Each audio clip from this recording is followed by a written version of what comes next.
Taib, hadis ke-52. Ini sudah beda topik ya, mengenai sholat subuh dan jaminan perlindungan Allah.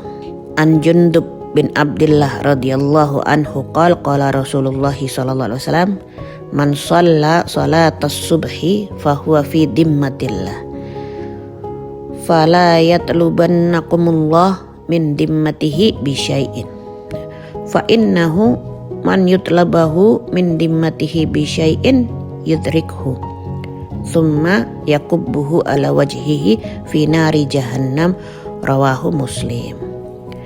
Dari Sayyidina Jundub bin Abdullah radhiyallahu an, Rasulullah bersabda, barang siapa melaksanakan sholat subuh maka dia berada dalam jaminan dan perlindungan Allah subhanahu wa ta'ala. Maka jangan sampai Allah menuntut kalian karena melanggar jaminannya terhadap orang tersebut.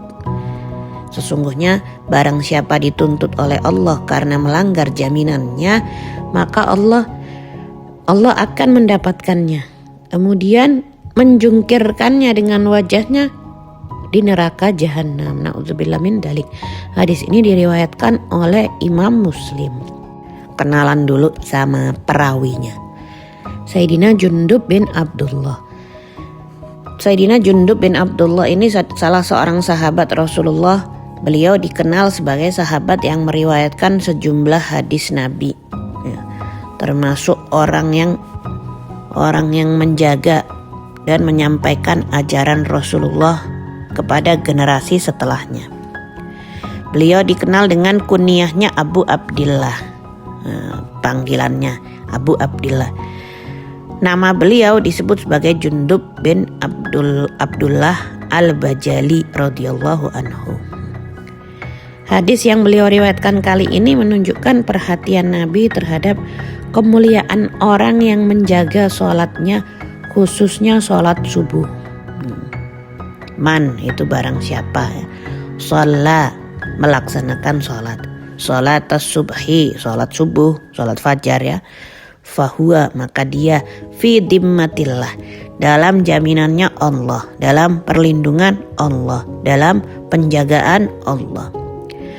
Fala yatlubannakumullah, maka jangan sampai Allah menuntut kalian min dimmatihi, karena jaminannya, yudrikhu mendapatkannya atau menangkapnya, yakubbuhu dibalik atau dijungkirkan, ala wajhihi dengan wajahnya, nari jahannam, neraka jahannam.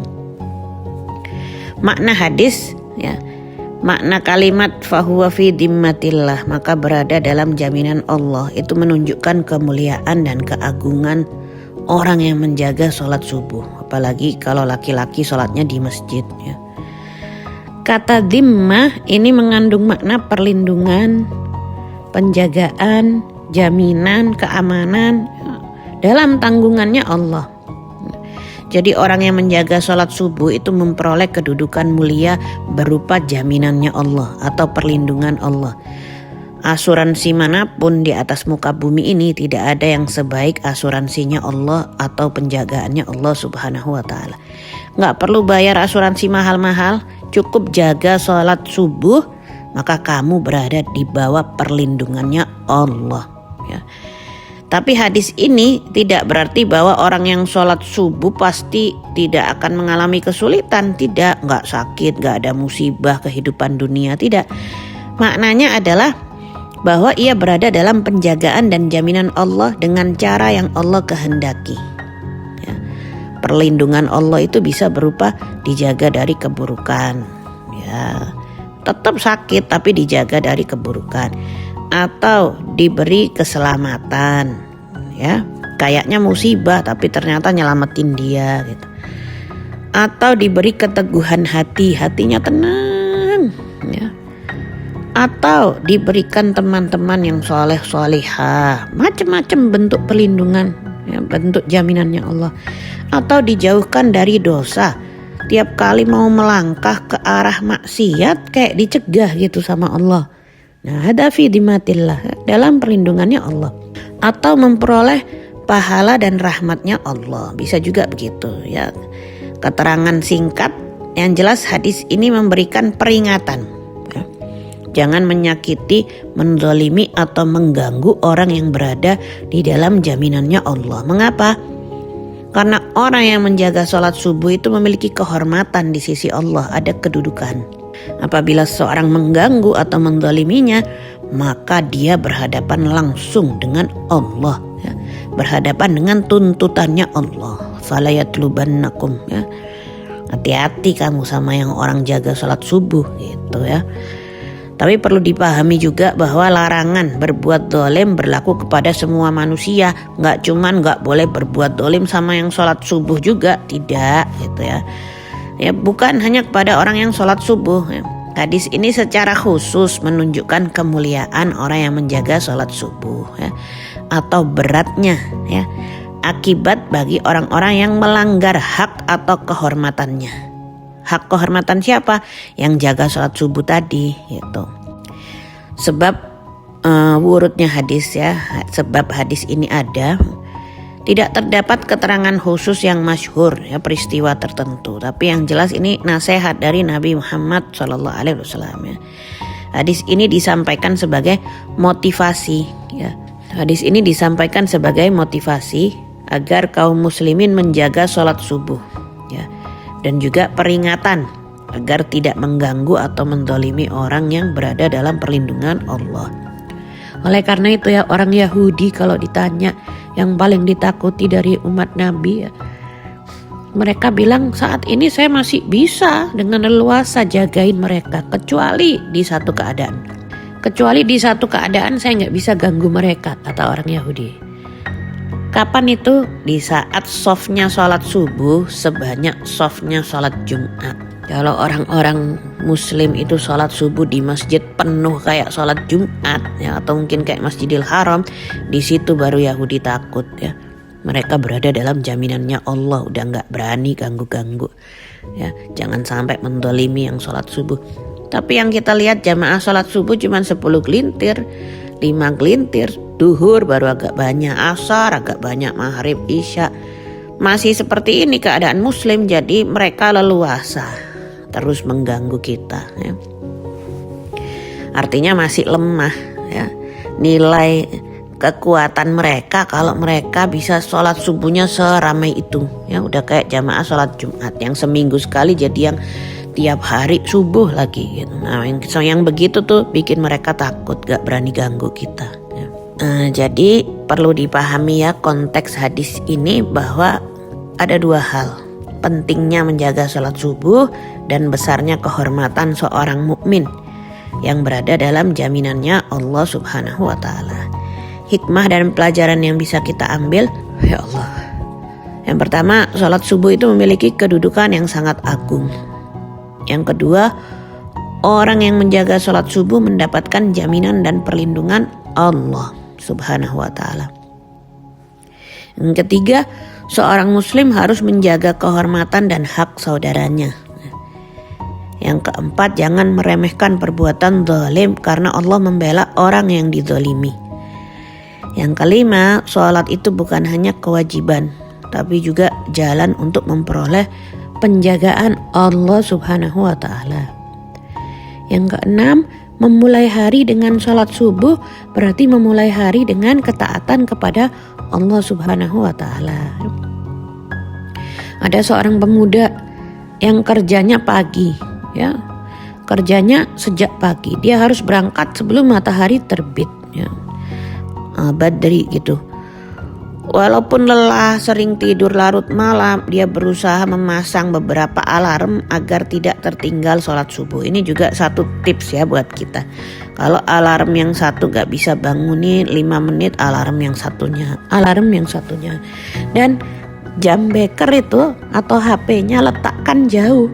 Jangan di sebelah kuping kita, letakkan jauh dari kita. Ini lagi gak bicara masalah radiasi, cuman supaya kita bangun gitu ya. Kalau diletakkan di tempat agak jauh, mau nggak mau matiin alarm tuh kita bangun kan.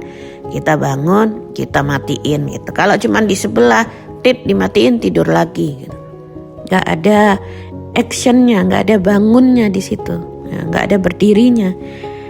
Kemudian kalau masih balik tidur lagi, alarm yang berikutnya gitu. Itu tips. Ada beberapa jam beker atau HP yang diletakkan untuk bangunin orang yang susah sholat subuh, anak-anak kita atau siapa ya. Jadi satu hari temannya berkata, kamu tidur aja, kamu udah lelah, nanti sholatnya setelah bangun. Tapi beliau gak mau, tetap pasang beberapa alarm, gak mau ketinggalan. Pemuda itu menjawab, saya tidak tahu bagaimana keadaan saya sepanjang hari, tetapi saya ingin memulai hari dengan memenuhi panggilannya Allah Subhanahu wa taala.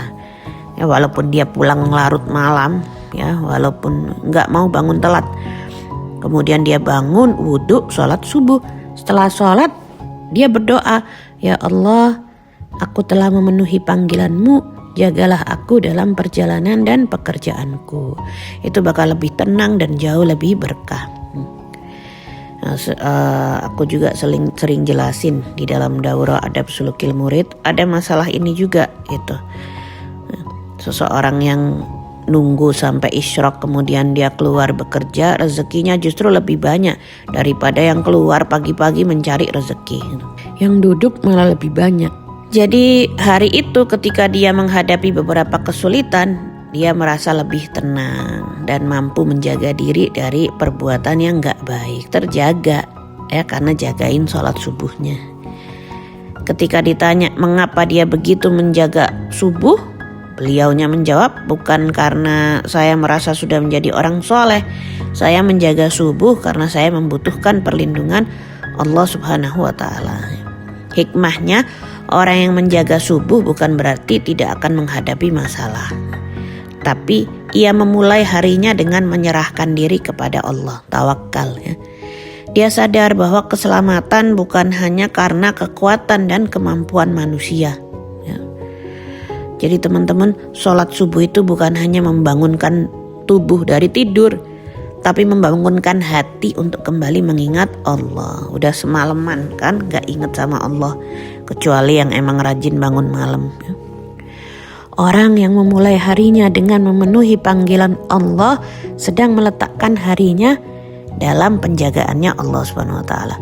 Ketika dunia masih sunyi dan banyak manusia masih terlelap, ya, seorang mukmin berdiri untuk menjawab panggilan Tuhannya. Kita menjaga sholat subuh bukan karena merasa kuat, tapi karena kita membutuhkan perlindungan. Jangan nyakitin orang lain, karena setiap manusia memiliki kehormatan yang dijaga oleh Allah. Ya, memulai pagi dengan sholat berarti memulai langkah dengan mengingat siapa yang memberi kita kehidupan. Teman-teman yang dimuliakan oleh Allah, setiap pagi Allah memberi kita kesempatan untuk bangun kembali. Mata yang semalam tertutup bisa terbuka kembali. Nafas masih diberikan. Kehidupan masih dilanjutkan. Lalu ada terdengar panggilan adzan, as-salatu khairum minan naum. Kalau subuh kan ada tambahan ya. Salat itu lebih baik daripada tidur. Jadi panggilan itu bukan untuk memberatkan.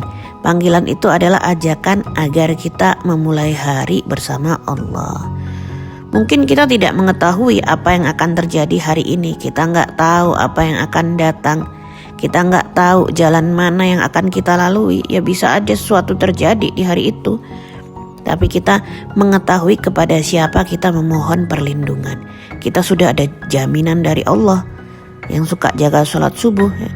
Maka jangan anggap sholat subuh itu hanya sebagai rutinitas biasa. Tidak. Semakin penat ibadah, pekerjaan, pahalanya juga semakin banyak. Jadi pahalamu tergantung kepada kadar kepenatanmu ya. Makanya sholat subuh tuh nilai kedudukannya luar biasa karena emang berat ya.